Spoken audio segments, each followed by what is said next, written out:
ਗਰੀਬੀ ਭਾਰਤ ਦੇ ਸਾਹਮਣੇ ਇੱਕ ਚੁਣੌਤੀ। Good morning sir. Good morning ਬੱਚਿਓ। ਤੁਸੀਂ ਹਫਤੇ ਦੀਆਂ ਛੁੱਟੀਆਂ ਕੱਟ ਕੇ ਆਏ ਹੋ ਤੇ ਕੋਈ ਗੱਲਬਾਤ ਆਪਣੇ ਪਿੰਡ ਦੀ ਸੁਣਾਓ ਅੱਜ ਪਹਿਲਾਂ। ਸਰ, ਕੱਲ ਸਾਡੇ ਘਰ ਇੱਕ ਆਦਮੀ ਆਇਆ ਸੀ ਜਿਸ ਦੇ ਕੱਪੜੇ ਬੜੇ ਹੀ ਫਟੇ ਪੁਰਾਣੇ ਸਨ। ਉਹ ਕੁਝ ਕੱਪੜੇ ਮੰਗ ਰਿਹਾ ਸੀ ਅਤੇ ਕਹਿ ਰਿਹਾ ਸੀ ਕਿ ਉਹ ਬਹੁਤ ਗਰੀਬ ਹੈ। ਸਰ, ਮੈਂ ਵੀ ਕੱਲ ਆਪਣੇ ਪਾਪਾ ਨਾਲ ਸ਼ਹਿਰ ਗਈ ਸੀ ਤਾਂ ਉੱਥੇ ਵੀ ਲਾਈਟਾਂ ਤੇ ਖੜਾ ਇੱਕ ਆਦਮੀ ਪੈਸੇ ਮੰਗ ਰਿਹਾ ਸੀ ਅਤੇ ਕਹਿ ਰਿਹਾ ਸੀ ਕਿ ਮੈਂ ਭੁੱਖਾ ਹਾਂ, ਮੈਨੂੰ ਰੋਟੀ ਖਾਣ ਲਈ ਕੁਝ ਪੈਸੇ ਦੇ ਦਿਓ। ਸਰ, ਕੀ ਕੋਈ ਇੰਨਾ ਗਰੀਬ ਵੀ ਹੋ ਸਕਦਾ ਹੈ ਕਿ ਉਸ ਕੋਲ ਕੱਪੜੇ ਨਾ ਹੋਣ ਅਤੇ ਖਾਣ ਲਈ ਵੀ ਕੁਝ ਨਾ ਹੋਵੇ? ਹਾਂਜੀ ਬੱਚਿਓ, ਕੋਈ ਵਿਅਕਤੀ ਇੰਨਾ ਗਰੀਬ ਹੋ ਸਕਦਾ ਹੈ।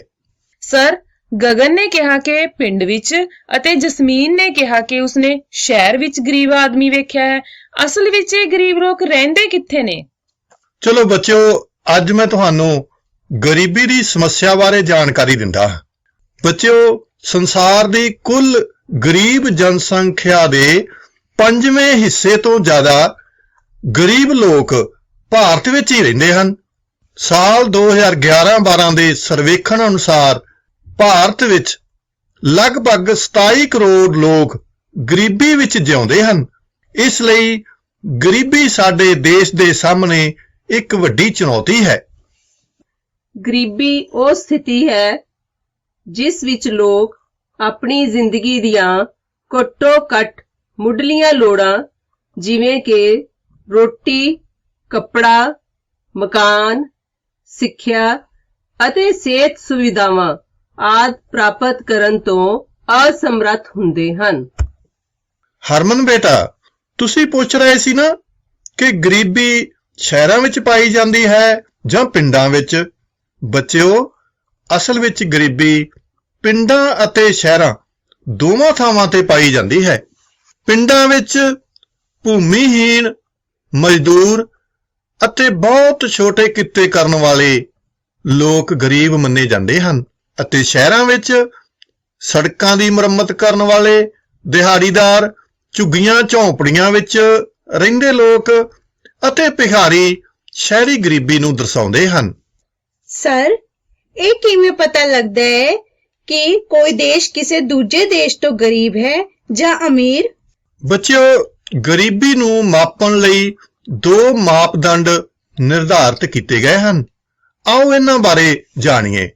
ਗਰੀਬੀ ਦੇ 2 ਮਾਪਦੰਡ ਹਨ: ਸਾਪੇਖ ਗਰੀਬੀ, ਨਿਰਪੇਖ ਗਰੀਬੀ। ਸਾਪੇਖ ਗਰੀਬੀ ਵਿੱਚ ਵੱਖ-ਵੱਖ ਖੇਤਰਾਂ ਜਾਂ ਦੇਸ਼ਾਂ ਦੀਆਂ ਆਰਥਿਕ ਸਥਿਤੀਆਂ ਦੀ ਤੁਲਨਾ ਕੀਤੀ ਜਾਂਦੀ ਹੈ। ਪ੍ਰਤੀ ਵਿਅਕਤੀ ਆਮਦਨ ਅਤੇ ਰਾਸ਼ਟਰੀ ਆਮਦਨ ਸਾਪੇਖ ਗਰੀਬੀ ਦੇ 2 ਸੂਚਕ ਹਨ। ਵੇਖਿਆ ਬੱਚਿਓ, ਇਸ ਤਰ੍ਹਾਂ ਸਾਪੇਖ ਗਰੀਬੀ ਵਿੱਚ ਵੱਖ-ਵੱਖ ਵਿਅਕਤੀਆਂ, ਰਾਜਾਂ ਅਤੇ ਵੱਖ-ਵੱਖ ਦੇਸ਼ਾਂ ਦੀ ਆਮਦਨ ਦੀ ਤੁਲਨਾ ਕੀਤੀ ਜਾਂਦੀ ਹੈ। ਨਿਰਪੇਖ ਗਰੀਬੀ ਤੋਂ ਭਾਵ ਕਿਸੇ ਦੇਸ਼ ਦੀ ਆਰਥਿਕ ਸਥਿਤੀ ਨੂੰ ਧਿਆਨ ਵਿੱਚ ਰੱਖਦੇ ਹੋਏ ਆਮਦਨ ਅਤੇ ਉਪਭੋਗ ਤੋਂ ਹੈ। ਵੇਖਿਆ ਬੱਚਿਓ, ਨਿਰਪੇਖ ਗਰੀਬੀ ਵਿੱਚ ਸਾਪੇਖ ਗਰੀਬੀ ਵਾਂਗ ਵੱਖ-ਵੱਖ ਵਿਅਕਤੀਆਂ ਜਾਂ ਦੇਸ਼ਾਂ ਦੀ ਆਮਦਨ ਦੀ ਤੁਲਨਾ ਨਹੀਂ ਕੀਤੀ ਜਾਂਦੀ, ਸਗੋਂ ਉਸ ਵਿਅਕਤੀ ਵਿਸ਼ੇਸ਼ ਦੀ ਆਮਦਨ ਅਤੇ ਉਪਭੋਗ ਦੇ ਪੱਧਰ ਨੂੰ ਧਿਆਨ ਵਿੱਚ ਰੱਖਿਆ ਜਾਂਦਾ ਹੈ। ਬੱਚਿਓ, ਹੁਣ ਤਾਂ ਤੁਸੀਂ ਸਾਪੇਖ ਗਰੀਬੀ ਅਤੇ ਨਿਰਪੇਖ ਗਰੀਬੀ ਦੇ ਅਰਥ ਸਮਝ ਗਏ ਹੋਵੋਗੇ। ਹਾਂਜੀ ਸਰ। ਬਹੁਤ ਅੱਛਾ। ਸਰ, ਕੱਲ ਸਾਡੇ ਪਿੰਡ ਵਿੱਚ BPL ਕਾਰਡ ਬਣਾਉਣ ਵਾਲੇ ਆਏ ਸਨ। ਸਰ, ਇਹ BPL ਕਾਰਡ ਕੀ ਹੁੰਦਾ ਹੈ? ਬੱਚਿਓ, ਇਸ ਦਾ ਸੰਬੰਧ ਵੀ ਗਰੀਬੀ ਨਾਲ ਹੀ ਹੈ। BPL ਦਾ ਵਿਸਥਾਰ ਹੈ ਬਿਲੋ ਪਾਵਰਟੀ ਲਾਈਨ, ਭਾਵ ਗਰੀਬੀ ਰੇਖਾ ਤੋਂ ਹੇਠਾਂ। ਸਰ, ਇਹ ਗਰੀਬੀ ਰੇਖਾ ਕੀ ਹੁੰਦੀ ਹੈ? ਬੱਚਿਓ, ਗਰੀਬੀ ਰੇਖਾ ਇੱਕ ਉਹ ਕਾਲਪਨਿਕ ਰੇਖਾ ਹੁੰਦੀ ਹੈ ਜੋ ਆਮਦਨ ਜਾਂ ਉਪਭੋਗ ਦੇ ਉਸ ਘੱਟੋ-ਘੱਟ ਪੱਧਰ ਨੂੰ ਦਰਸਾਉਂਦੀ ਹੈ ਜਿਸ ਤੇ ਮਨੁੱਖ ਆਪਣੀਆਂ ਮੁੱਢਲੀਆਂ ਲੋੜਾਂ ਨੂੰ ਪੂਰਾ ਕਰਨ ਤੋਂ ਅਸਮਰੱਥ ਹੁੰਦਾ ਹੈ। ਜ਼ਿੰਦਗੀ ਦੀਆਂ ਬੁਨਿਆਦੀ ਲੋੜਾਂ ਨੂੰ ਪੂਰਾ ਕਰਨ ਲਈ ਲੋੜੀਂਦੀ ਨਿਊਨਤਮ ਆਮਦਨ ਨੂੰ ਮਾਪਣ ਦੀ ਵਿਧੀ ਨੂੰ ਗਰੀਬੀ ਰੇਖਾ ਕਹਿੰਦੇ ਹਨ।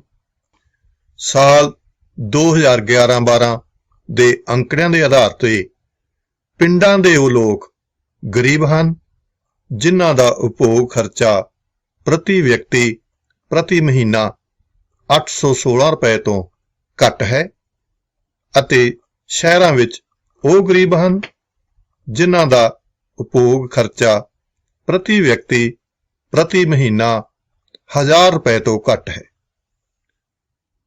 ਭਾਰਤ ਵਿੱਚ ਭੋਜਨ ਦੀ ਔਸਤ ਸਵੀਕਾਰਤਾ ਕੈਲੋਰੀ ਦੀ ਜ਼ਰੂਰਤ ਪੇਂਡੂ ਖੇਤਰਾਂ ਵਿੱਚ 2400 ਕੈਲੋਰੀ ਪ੍ਰਤੀ ਵਿਅਕਤੀ ਪ੍ਰਤੀ ਦਿਨ ਅਤੇ ਸ਼ਹਿਰਾਂ ਵਿੱਚ 2100 ਕੈਲੋਰੀ ਪ੍ਰਤੀ ਵਿਅਕਤੀ ਪ੍ਰਤੀ ਦਿਨ ਹੈ। ਭੋਜਨ ਦੁਆਰਾ ਮਨੁੱਖ ਨੂੰ ਪ੍ਰਾਪਤ ਹੋਣ ਵਾਲੀ ਊਰਜਾ ਨੂੰ ਮਾਪਣ ਦੀ ਇਕਾਈ ਕੈਲੋਰੀ ਹੈ। National sample survey organisation NSSO ਸਧਾਰਨ ਤੌਰ ਤੇ ਹਰ 5 ਸਾਲਾਂ ਵਿੱਚ ਸੈਂਪਲ ਸਰਵੇਖਣ ਕਰਕੇ ਗਰੀਬੀ ਰੇਖਾ ਦਾ ਅਨੁਮਾਨ ਲਗਾਉਂਦੇ ਹਨ।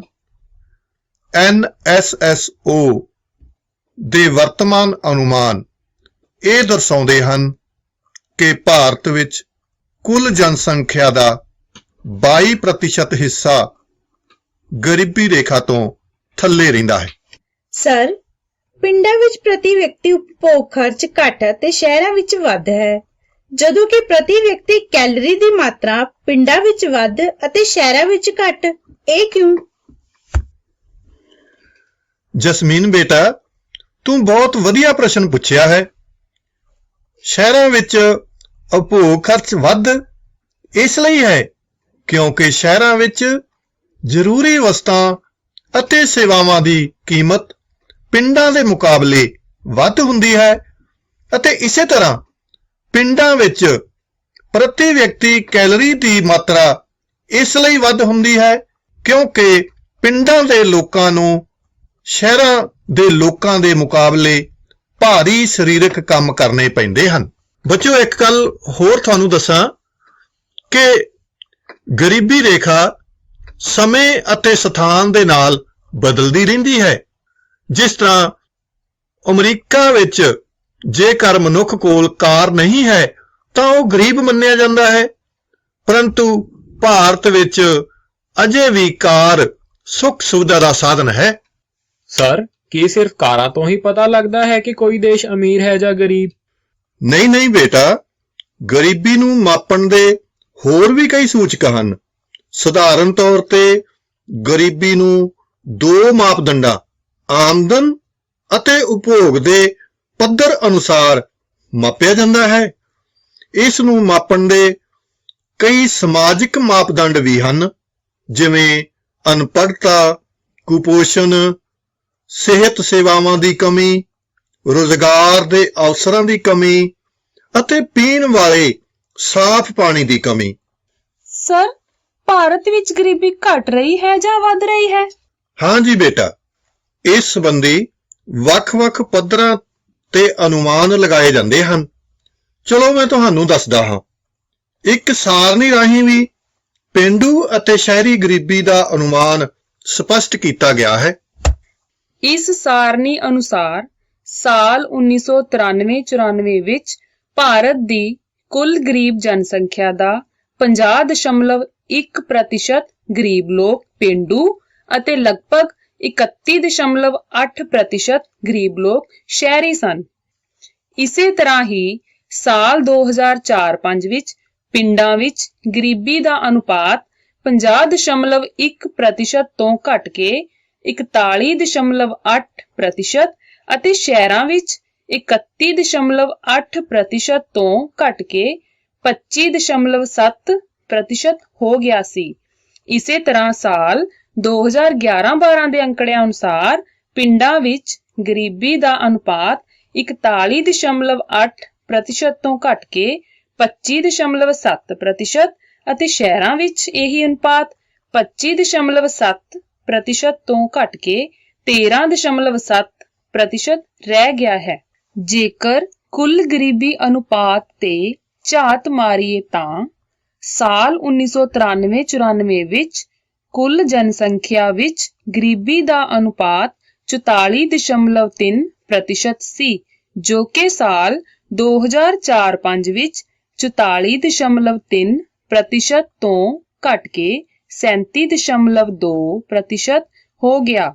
ਸਾਲ 2011-12 ਵਿੱਚ ਇਹੀ ਅਨੁਪਾਤ 37.2% ਤੋਂ ਘਟ ਕੇ 21.92% ਰਹਿ ਗਿਆ ਹੈ। ਹੁਣ ਆਪਾਂ ਗਰੀਬੀ ਦੇ ਦੂਸਰੇ ਅਨੁਮਾਨ ਅੰਤਰਰਾਜੀ ਅਸਮਾਨਤਾ ਬਾਰੇ ਜਾਣਦੇ ਹਾਂ। ਭਾਰਤ ਦੇ ਹਰੇਕ ਰਾਜ ਵਿੱਚ ਗਰੀਬ ਲੋਕਾਂ ਦਾ ਅਨੁਪਾਤ ਇੱਕ ਸਮਾਨ ਨਹੀਂ ਹੈ। ਅਜਿਹਾ ਇਸ ਕਰਕੇ ਹੈ ਕਿਉਂਕਿ ਵੱਖ-ਵੱਖ ਰਾਜਾਂ ਨੇ ਗਰੀਬੀ ਨੂੰ ਮਿਟਾਉਣ ਦੇ ਵੱਖ-ਵੱਖ ਸੁਧਾਰ ਅਪਣਾਏ ਹਨ। ਆਓ ਇਸ ਗ੍ਰਾਫ ਦੀ ਸਹਾਇਤਾ ਨਾਲ ਜਾਣੀਏ। ਇਸ ਗ੍ਰਾਫ ਦੇ ਅਨੁਸਾਰ ਗਰੀਬੀ ਅਜੇ ਵੀ ਬਿਹਾਰ, ਅਸਾਮ, ਮੱਧ ਪ੍ਰਦੇਸ਼ ਅਤੇ ਉੱਤਰ ਪ੍ਰਦੇਸ਼ ਵਿੱਚ ਇੱਕ ਗੰਭੀਰ ਸਮੱਸਿਆ ਹੈ। ਬਿਹਾਰ ਅਤੇ ਓਡੀਸ਼ਾ ਗਰੀਬੀ ਅਨੁਪਾਤ ਦੇ ਨਾਲ ਸਭ ਤੋਂ ਵੱਧ ਗਰੀਬ ਰਾਜ ਬਣੇ ਹੋਏ ਹਨ, ਪਰੰਤੂ ਕਈ ਰਾਜ ਜਿਵੇਂ ਕੇਰਲ, ਹਿਮਾਚਲ ਪ੍ਰਦੇਸ਼, ਪੰਜਾਬ, ਆਂਧਰਾ ਪ੍ਰਦੇਸ਼, ਹਰਿਆਣਾ, ਤਾਮਿਲਨਾਡੂ ਨੇ ਸਫਲਤਾਪੂਰਵਕ ਗਰੀਬੀ ਨੂੰ ਘੱਟ ਕੀਤਾ ਹੈ। ਦੇਖਿਆ ਬੱਚਿਓ, ਕੇਰਲ ਰਾਜ ਨੇ ਮਨੁੱਖੀ ਸੰਸਾਧਨ ਵਿਕਾਸ ਤੇ ਜ਼ਿਆਦਾ ਧਿਆਨ ਦੇ ਕੇ ਗਰੀਬੀ ਨੂੰ ਘੱਟ ਕੀਤਾ ਹੈ, ਜਦਕਿ ਪੱਛਮੀ ਬੰਗਾਲ ਨੇ ਭੂਮੀ ਸੁਧਾਰ ਤਰੀਕਿਆਂ ਨੂੰ ਅਪਣਾ ਕੇ ਆਪਣੇ ਰਾਜ ਵਿੱਚ ਗਰੀਬੀ ਘੱਟ ਕੀਤੀ ਹੈ। ਆਂਧਰਾ ਪ੍ਰਦੇਸ਼ ਅਤੇ ਤਾਮਿਲਨਾਡੂ ਨੇ ਜਨਤਕ ਵੰਡ ਪ੍ਰਣਾਲੀ ਦੁਆਰਾ ਭੋਜਨ ਸੁਰੱਖਿਆ ਤੇ ਜ਼ੋਰ ਦਿੱਤਾ ਹੈ, ਜਿਸ ਨਾਲ ਇਨ੍ਹਾਂ ਰਾਜਾਂ ਵਿੱਚ ਗਰੀਬੀ ਘੱਟ ਹੋਈ ਹੈ। ਪੰਜਾਬ ਅਤੇ ਹਰਿਆਣਾ ਰਾਜਾਂ ਨੇ ਖੇਤੀ ਦੀ ਵਧੇਰੇ ਪੈਦਾਵਾਰ ਕਰਕੇ ਗਰੀਬੀ ਨੂੰ ਘੱਟ ਕੀਤਾ ਹੈ। ਸਰ, ਕੀ ਸਿਰਫ ਸਾਡਾ ਭਾਰਤ ਹੀ ਗਰੀਬ ਹੈ ਜਾਂ ਸੰਸਾਰ ਦੇ ਹੋਰ ਦੇਸ਼ਾਂ ਵਿੱਚ ਵੀ ਗਰੀਬੀ ਪਾਈ ਜਾਂਦੀ ਹੈ? ਨਹੀਂ ਬੇਟਾ, ਗਰੀਬੀ ਦੀ ਸਮੱਸਿਆ ਸਿਰਫ ਭਾਰਤ ਵਾਸਤੇ ਹੀ ਨਹੀਂ, ਸਗੋਂ ਪੂਰੇ ਵਿਸ਼ਵ ਲਈ ਵੀ ਇੱਕ ਬਹੁਤ ਵੱਡੀ ਚੁਣੌਤੀ ਹੈ। ਪਰ ਇਹ ਸਮੱਸਿਆ ਵਿਕਸਿਤ ਦੇਸ਼ਾਂ ਜਿਵੇਂ ਜਾਪਾਨ, ਅਮਰੀਕਾ ਆਦਿ ਦੇਸ਼ਾਂ ਦੀ ਤੁਲਨਾ ਵਿੱਚ ਵਿਕਾਸਸ਼ੀਲ ਦੇਸ਼ਾਂ ਜਿਵੇਂ ਭਾਰਤ, ਪਾਕਿਸਤਾਨ, ਬੰਗਲਾਦੇਸ਼ ਆਦਿ ਦੇਸ਼ਾਂ ਦੇ ਮੁਕਾਬਲੇ ਘੱਟ ਹੈ। ਚਲੋ ਬੱਚਿਓ, ਇਸ ਸੰਬੰਧੀ ਆਪਾਂ ਵਿਸ਼ਵ ਵਿਆਪੀ ਗਰੀਬੀ ਅਨੁਪਾਤ ਬਾਰੇ ਜਾਣਕਾਰੀ ਲੈਂਦੇ ਹਾਂ। ਸਧਾਰਨ ਤੌਰ ਤੇ ਵਿਸ਼ਵ ਵਿਆਪੀ ਪੱਧਰ ਤੇ ਗਰੀਬੀ ਵਿੱਚ ਤੇਜ਼ੀ ਨਾਲ ਗਿਰਾਵਟ ਆਈ ਹੈ। ਚੀਨ ਅਤੇ ਦੱਖਣੀ ਪੂਰਬੀ ਏਸ਼ੀਆ ਦੇਸ਼ਾਂ ਦੇ ਤੇਜ਼ੀ ਨਾਲ ਆਰਥਿਕ ਵਿਕਾਸ ਅਤੇ ਮਨੁੱਖੀ ਸੰਸਾਧਨ ਵਿਕਾਸ ਵਿੱਚ ਨਿਵੇਸ਼ ਦੇ ਕਾਰਨ ਗਰੀਬੀ ਪੱਧਰ ਵਿੱਚ ਵਿਸ਼ੇਸ਼ ਕਮੀ ਆਈ ਹੈ। ਦੱਖਣੀ ਏਸ਼ੀਆ ਦੇ ਦੇਸ਼ ਜਿਵੇਂ ਕਿ ਭਾਰਤ, ਪਾਕਿਸਤਾਨ, ਸ਼੍ਰੀਲੰਕਾ, ਨੇਪਾਲ, ਬੰਗਲਾਦੇਸ਼, ਭੂਟਾਨ ਆਦਿ ਵਿੱਚ ਗਰੀਬੀ ਦੀ ਸੰਖਿਆ ਵਿੱਚ ਗਿਰਾਵਟ ਇੰਨੀ ਤੇਜ਼ ਨਹੀਂ ਹੈ। ਰੂਸ ਵਿੱਚ ਪਹਿਲਾਂ ਕੋਈ ਗਰੀਬ ਨਹੀਂ ਸੀ, ਪਰ ਹੁਣ ਉੱਥੇ ਵੀ ਕੁਝ ਹੱਦ ਤੱਕ ਗਰੀਬੀ ਹੋ ਗਈ ਹੈ। ਵੇਖਿਆ ਬੱਚਿਓ, ਗਰੀਬੀ ਦੇ ਵੱਖ-ਵੱਖ ਅਨੁਮਾਨਾਂ ਅਨੁਸਾਰ ਅਸੀਂ ਇਹ ਜਾਣਿਆ ਕਿ ਗਰੀਬੀ ਦੀ ਦਰ ਦੇ ਅਨੁਪਾਤ ਵਿੱਚ ਵੱਖ-ਵੱਖ ਕਾਰਨਾਂ ਕਰਕੇ ਕਮੀ ਆਈ ਹੈ। ਗਰੀਬੀ ਵੱਖ-ਵੱਖ ਖੇਤਰਾਂ, ਰਾਜਾਂ ਅਤੇ ਦੇਸ਼ਾਂ ਵਿੱਚ ਵੱਖ-ਵੱਖ ਅਨੁਪਾਤ ਅਨੁਸਾਰ ਪਾਈ ਜਾਂਦੀ ਹੈ। ਸਰ, ਜਿਸ ਤਰ੍ਹਾਂ ਤੁਸੀਂ ਦੱਸਿਆ ਕਿ ਗਰੀਬੀ ਤਾਂ ਸਾਰੇ ਸੰਸਾਰ ਵਿੱਚ ਹੀ ਪਾਈ ਜਾਂਦੀ ਹੈ, ਪਰ ਸਾਡੇ ਭਾਰਤ ਦੇਸ਼ ਵਿੱਚ ਗਰੀਬੀ ਹੋਣ ਦੇ ਕੀ ਕਾਰਨ ਹਨ? ਬੱਚਿਓ, ਭਾਰਤ ਵਿੱਚ ਗਰੀਬੀ ਦੀ ਸਮੱਸਿਆ ਦੇ ਬਹੁਤ ਸਾਰੇ ਕਾਰਨ ਹਨ, ਜਿਨ੍ਹਾਂ ਕਰਕੇ ਸਾਡੇ ਦੇਸ਼ ਦੇ ਲੋਕ ਗਰੀਬ ਹਨ। ਆਓ ਆਪਾਂ ਗਰੀਬੀ ਦੇ ਇੱਕ ਕਾਰਨ ਬਾਰੇ ਸੰਖੇਪ ਵਿੱਚ ਜਾਣੀਏ। ਆਰਥਿਕ ਵਿਕਾਸ ਦੀ ਧੀਮੀ ਦਰ। ਆਜ਼ਾਦੀ ਤੋਂ ਪਹਿਲਾਂ ਵੀ ਭਾਰਤ ਵਿੱਚ ਆਰਥਿਕ ਵਿਕਾਸ ਦੀ ਦਰ ਧੀਮੀ ਰਹੀ ਹੈ। ਇਸ ਕਾਰਨ ਰੁਜ਼ਗਾਰ ਦੇ ਅਵਸਰ, ਆਮਦਨ ਅਤੇ ਵਿਕਾਸ ਦੀ ਵਾਧਾ ਦਰ ਵਿੱਚ ਗਿਰਾਵਟ ਆਈ। ਭਾਰੀ ਜਨਸੰਖਿਆ ਦਬਾਅ। ਭਾਰਤ ਵਿੱਚ ਜਨਸੰਖਿਆ ਬਹੁਤ ਤੇਜ਼ੀ ਨਾਲ ਵਧ ਰਹੀ ਹੈ। ਜਨਸੰਖਿਆ ਦੀ ਉੱਚ ਵਾਧਾ ਦਰ ਨੇ ਪ੍ਰਤੀ ਵਿਅਕਤੀ ਆਮਦਨ ਨੂੰ ਘੱਟ ਕੀਤਾ ਹੈ, ਜਿਸ ਨਾਲ ਗਰੀਬੀ ਦੀ ਦਰ ਵਿੱਚ ਵਾਧਾ ਹੋਇਆ ਹੈ। ਪੇਂਡੂ ਅਰਥ ਵਿਵਸਥਾ। ਭਾਰਤ ਦੀ ਅਰਥ ਵਿਵਸਥਾ ਮੁੱਖ ਤੌਰ ਤੇ ਪੇਂਡੂ ਅਰਥ ਵਿਵਸਥਾ ਹੈ, ਜਿੱਥੇ ਕੁੱਲ ਜਨਸੰਖਿਆ ਦਾ ਲਗਭਗ 70% ਹਿੱਸਾ ਖੇਤੀਬਾੜੀ ਨਾਲ ਜੁੜਿਆ ਹੋਇਆ ਹੈ, ਪਰੰਤੂ ਖੇਤੀਬਾੜੀ ਬਹੁਤ ਪਿਛੜੀ ਹੋਈ ਹੈ। ਛੋਟੇ ਅਤੇ ਬਿਖਰੇ ਹੋਏ ਖੇਤ, ਪੂੰਜੀ ਦੀ ਘਾਟ, ਖੇਤੀ ਕਰਨ ਦੇ ਪੁਰਾਣੇ ਤਰੀਕੇ, ਅਨਪੜ੍ਹਤਾ ਆਦਿ ਦੇ ਕਾਰਨ ਖੇਤੀ ਉਤਪਾਦਨ ਬਹੁਤ ਘੱਟ ਹੁੰਦਾ ਹੈ। ਇਸ ਕਰਕੇ ਵੀ ਭਾਰਤ ਗਰੀਬ ਹੈ। ਬੇਰੁਜ਼ਗਾਰੀ। ਜਨਸੰਖਿਆ ਵਿੱਚ ਲਗਾਤਾਰ ਵਾਧੇ ਨਾਲ ਬੇਰੁਜ਼ਗਾਰੀ ਵਿੱਚ ਵਾਧਾ ਹੋਇਆ ਹੈ। ਅਨਿਯਮਿਤ ਘੱਟ ਆਮਦਨ, ਰਹਿਣ ਦੀਆਂ ਘਟੀਆ ਸਹੂਲਤਾਂ ਆਦਿ ਨੇ ਗਰੀਬੀ ਵਿੱਚ ਵਾਧਾ ਕੀਤਾ ਹੈ। ਸ਼ਹਿਰੀ ਖੇਤਰ ਵਿੱਚ ਪੜ੍ਹੀ ਲਿਖੀ ਬੇਰੁਜ਼ਗਾਰੀ ਅਤੇ ਪਿੰਡਾਂ ਵਿੱਚ ਖੇਤੀਬਾੜੀ ਵਿੱਚ ਛੁਪੀ ਬੇਰੁਜ਼ਗਾਰੀ ਪਾਈ ਜਾਂਦੀ ਹੈ। ਉੱਚ ਕੀਮਤਾਂ। ਲਗਾਤਾਰ ਵਧ ਰਹੀਆਂ ਕੀਮਤਾਂ ਨੇ ਗਰੀਬਾਂ ਨੂੰ ਬੁਰੀ ਤਰ੍ਹਾਂ ਪ੍ਰਭਾਵਿਤ ਕੀਤਾ ਹੈ। ਵਧਦੀਆਂ ਕੀਮਤਾਂ ਗਰੀਬ ਵਿਅਕਤੀਆਂ ਦੀ ਆਮਦਨ ਦਾ ਵਧੇਰਾ ਭਾਗ ਖਪਤ ਕਰ ਲੈਂਦੀਆਂ ਹਨ ਅਤੇ ਗਰੀਬ ਹੋਰ ਗਰੀਬ ਹੋ ਜਾਂਦਾ ਹੈ। ਸਮਾਜਿਕ, ਸੰਸਕ੍ਰਿਤਿਕ ਅਤੇ ਆਰਥਿਕ ਕਾਰਕ। ਭਾਰਤ ਦੇ ਲੋਕ, ਜਿਨ੍ਹਾਂ ਵਿੱਚ ਗਰੀਬ ਲੋਕ ਵੀ ਸ਼ਾਮਲ ਹਨ, ਧਾਰਮਿਕ ਪ੍ਰੋਗਰਾਮਾਂ, ਵਿਆਹਾਂ ਆਦਿ ਤੇ ਕਰਜ਼ ਲੈ ਕੇ ਬਹੁਤ ਪੈਸਾ ਖਰਚ ਕਰਦੇ ਹਨ। ਸਮਾਜਿਕ ਕਾਰਕ ਜਿਵੇਂ ਕਿ ਅਨਪੜ੍ਹਤਾ, ਪਰਿਵਾਰਾਂ ਦੇ ਵੱਡੇ ਆਕਾਰ ਵੀ ਉੱਚ ਗਰੀਬੀ ਦਰ ਲਈ ਜ਼ਿੰਮੇਵਾਰ ਹਨ। ਵੇਖਿਆ ਬੱਚਿਓ, ਇਹੀ ਸਾਰੇ ਕਾਰਨ ਹਨ ਜੋ ਸਾਡੇ ਦੇਸ਼ ਵਿੱਚ ਗਰੀਬੀ ਲਈ ਜ਼ਿੰਮੇਵਾਰ ਹਨ।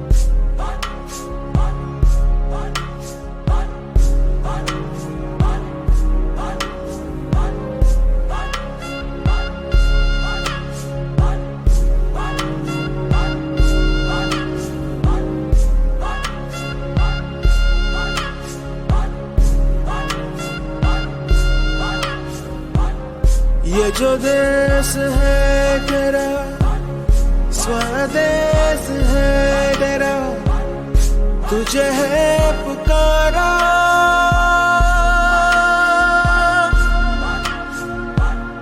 ये वो बंधन है जो कभी टूट नहीं सकता। ये जो देश है तेरा, स्वदेश है तेरा, तुझे है पुकारा। ये वो बंधन है जो कभी टूट नहीं सकता। ਸਰ, ਤੁਸੀਂ ਦੱਸਿਆ ਸੀ ਕਿ ਆਜ਼ਾਦੀ ਤੋਂ ਪਹਿਲਾਂ ਅਤੇ ਆਜ਼ਾਦੀ ਮਿਲਣ ਤੋਂ ਬਾਅਦ ਇੰਨੇ ਵਰ੍ਹੇ ਬੀਤ ਜਾਣ ਦੇ ਬਾਵਜੂਦ ਵੀ ਭਾਰਤ ਗਰੀਬ ਹੈ। ਕੀ ਸਾਡਾ ਦੇਸ਼ ਗਰੀਬੀ ਦੀ ਇਸ ਸਮੱਸਿਆ ਤੋਂ ਕਦੇ ਵੀ ਛੁਟਕਾਰਾ ਨਹੀਂ ਪਾ ਸਕਦਾ? ਕਿਉਂ ਨਹੀਂ ਪਾ ਸਕਦਾ ਬੇਟਾ? ਜ਼ਰੂਰ ਛੁਟਕਾਰਾ ਪਾ ਸਕਦਾ ਹੈ। ਇਸ ਸਮੱਸਿਆ ਨਾਲ ਨਜਿੱਠਣ ਲਈ ਭਾਰਤ ਸਰਕਾਰ ਨੇ ਸਮੇਂ-ਸਮੇਂ ਤੇ ਆਰਥਿਕ ਯੋਜਨਾਵਾਂ ਲਾਗੂ ਕੀਤੀਆਂ ਹਨ, ਜਿਨ੍ਹਾਂ ਦਾ ਮੁੱਖ ਉਦੇਸ਼ ਗਰੀਬੀ ਨੂੰ ਖਤਮ ਕਰਨਾ ਰਿਹਾ ਹੈ। ਆਓ ਬੱਚਿਓ, ਆਪਾਂ ਵੇਖੀਏ ਕਿ ਸਰਕਾਰ ਨੇ ਭਾਰਤ ਵਿੱਚ ਗਰੀਬੀ ਖਤਮ ਕਰਨ ਲਈ ਕੀ-ਕੀ ਉਪਰਾਲੇ ਕੀਤੇ ਹਨ। ਸਰਕਾਰ ਦੀਆਂ ਵਰਤਮਾਨ ਗਰੀਬੀ ਖਤਮ ਕਰਨ ਦੀਆਂ ਨੀਤੀਆਂ ਮੁੱਖ ਤੌਰ ਤੇ 2 ਕਾਰਕਾਂ ਤੇ ਨਿਰਭਰ ਹਨ। ਨੰਬਰ 1 ਆਰਥਿਕ ਵਾਧੇ ਨੂੰ ਪ੍ਰੋਤਸਾਹਨ। ਨੰਬਰ 2 ਗਰੀਬੀ ਘਟਾਉਣ ਦੇ ਪ੍ਰੋਗਰਾਮ। ਆਰਥਿਕ ਵਾਧੇ ਨੂੰ ਪ੍ਰੋਤਸਾਹਨ। ਭਾਰਤ ਵਿੱਚ ਗਰੀਬੀ ਦੀ ਸਮੱਸਿਆ ਦਾ ਹੱਲ ਵਿਕਾਸ ਦੀ ਗਤੀ ਨੂੰ ਤੇਜ਼ ਕਰਕੇ ਪ੍ਰਾਪਤ ਕੀਤਾ ਜਾ ਸਕਦਾ ਹੈ। 1980 ਦੇ ਦਹਾਕਿਆਂ ਤੋਂ ਭਾਰਤ ਦੀ ਆਰਥਿਕ ਵਾਧੇ ਦੀ ਦਰ ਵਿਸ਼ਵ ਵਿੱਚ ਸਭ ਤੋਂ ਜ਼ਿਆਦਾ ਰਹੀ ਹੈ। ਆਰਥਿਕ ਵਾਧਾ ਰੁਜ਼ਗਾਰਾਂ ਦੇ ਅਵਸਰਾਂ ਨੂੰ ਵਧਾ ਦਿੰਦਾ ਹੈ, ਜਿਸ ਨਾਲ ਗਰੀਬੀ ਵਿੱਚ ਕਮੀ ਆਉਂਦੀ ਹੈ। ਗਰੀਬੀ ਘਟਾਉਣ ਦੇ ਪ੍ਰੋਗਰਾਮ।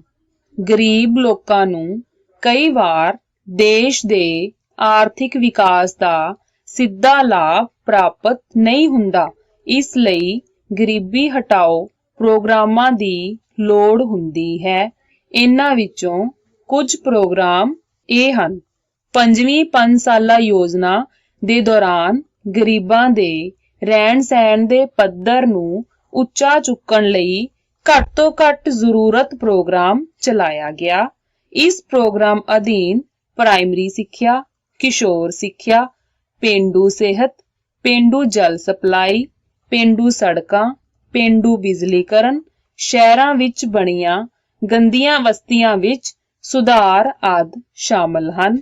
ਇਸ ਯੋਜਨਾ ਦਾ ਉਦੇਸ਼ ਸਮਾਜ ਦੇ ਗਰੀਬ ਵਰਗ ਦੀ ਜ਼ਿੰਦਗੀ ਦੀ ਗੁਣਵੱਤਾ ਵਿੱਚ ਸੁਧਾਰ ਕਰਨਾ ਸੀ।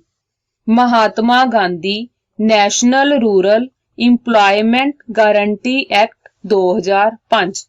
ਇਹ ਐਕਟ ਹਰ ਸਾਲ ਦੇਸ਼ ਦੇ ਪੇਂਡੂ ਖੇਤਰਾਂ ਦੇ ਹਰ ਇੱਕ ਪਰਿਵਾਰ ਨੂੰ 100 ਦਿਨ ਲਈ ਸੁਨਿਸ਼ਚਿਤ ਰੁਜ਼ਗਾਰ ਪ੍ਰਦਾਨ ਕਰਨ ਦੇ ਉਦੇਸ਼ ਨਾਲ ਬਣਾਇਆ ਗਿਆ ਹੈ। ਸੰਪੂਰਨ ਗ੍ਰਾਮੀਣ ਰੁਜ਼ਗਾਰ ਯੋਜਨਾ ਵਾਧੂ ਮਜ਼ਦੂਰਾਂ ਨੂੰ ਰੁਜ਼ਗਾਰ ਅਵਸਰ ਪ੍ਰਦਾਨ ਕਰਨ ਅਤੇ ਖੇਤਰੀ, ਸਮਾਜਿਕ ਅਤੇ ਆਰਥਿਕ ਸਥਿਤੀਆਂ ਨੂੰ ਵਿਕਸਿਤ ਕਰਨ ਦੇ ਉਦੇਸ਼ ਨਾਲ ਇਹ ਯੋਜਨਾ ਬਣਾਈ ਗਈ ਹੈ। ਪ੍ਰਧਾਨ ਮੰਤਰੀ ਰੁਜ਼ਗਾਰ ਯੋਜਨਾ।